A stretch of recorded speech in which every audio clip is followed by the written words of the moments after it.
Hello friends, a warm welcome to all of you on over YouTube channel techs tips. मैं आपका दोस्त सी ए परवीन सिंह एक बार फिर से हाजिर हूँ आप सबके सामने एक इम्पोर्टेंट अपडेट के साथ। सीबीडीटी ने एक इम्पोर्टेंट सर्कुलर इशू किया है 13 जुलाई 2020 को, जिसमें ये बोला गया है कि अगर आपके पिछले 5 साल के असेसमेंट ईयर्स की जो आपने रिटर्न कोई भी ऑनलाइन फाइल की थी और उसकी ई वेरिफिकेशन अगर आपकी पेंडिंग है,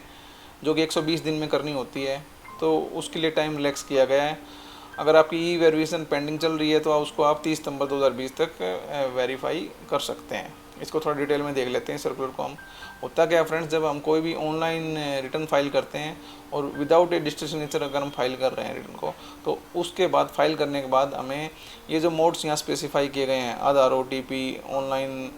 नेट बैंकिंग के थ्रू लॉगिन करके और ये जो फिजिकल कॉपी सेंड करके, ये जो मोड्स यहाँ स्पेसिफाई किए इनमें से किसी एक मोड के थ्रू हमें अपने रिटर्न को ई वेरीफाई करना होता है विदिन 120 डेज। अगर कोई आपकी ऐसी रिटर्न पेंडिंग है तो आप इस सर्कुलर का बेनिफिट लेके और इन मोड्स के में से किसी एक मोड के थ्रू आप 30 सितंबर 2020 तक ये पिछले 5 असेसमेंट ईयर्स की आपकी कोई भी रिटर्न पेंडिंग है उसको भी रीवेरीफाई कर सकते हैं।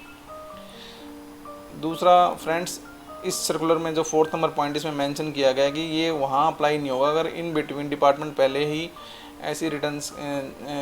रिटर्न्स को इनवैलिड मान के, अगर जिनमें पेंडेंसी थी और टाइम एक्सपायर हो चुका था, उनको इनवैलिड मान के पहले ही कोई एक्शन उस पर इनिशिएट कर चुका है, तो उनके ऊपर ये जो रिलैक्सेशन है ये अप्लाई नहीं होगी। ये 4th नंबर पॉइंट में मैंशनड है। दूसरा फ्रेंड्स, जो 5 नंबर पॉइंट है, इसमें जो इन रिटर्न्स की जो भी प्रोसेसिंग होगी उसके लिए भी टाइम फर्दर रिलैक्स किया गया है, क्योंकि जो प्रोसेसिंग होती है ITR की, जो इंटीमेशन आती है 143(1) की, उसके लिए एक पर्टिकुलर टाइम पीरियड होता है जो कि होता है within 1 year from the end of financial year in which return has been filed.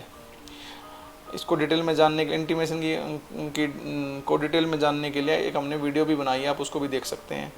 तो इन ITRs की जो कि अब ई वेरीफाई होंगी due to relaxation given by this circular, तो उस सिचुएशन में जो उनकी प्रोसेसिंग होगी उसको फर्दर रिलैक्स किया गया है। और इसमें बोला गया है कि डिपार्टमेंट उनकी रिटर्न्स की प्रोसेसिंग करके 31/12/2020 तक ये SSC को उनकी इंटीमेशन भेज देगा। और जो 6 नंबर पॉइंट है उसमें बोला गया है कि अगर आपका अब भी रिटर्न रेगुलाइज नहीं होती है इस टाइम फ्रेम में, तो उसके बाद डिपार्टमेंट आप पे necessary action return non filing का ले सकता है। आशा करता हूँ फ्रेंड्स आपके लिए ये इन्फॉर्मेशन यूज़फुल होगी और आप इस रिलैक्सेशन का बेनिफिट लेके, अगर आपकी कोई भी ITR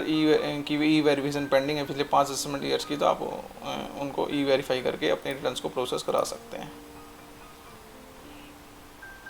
thank you very much.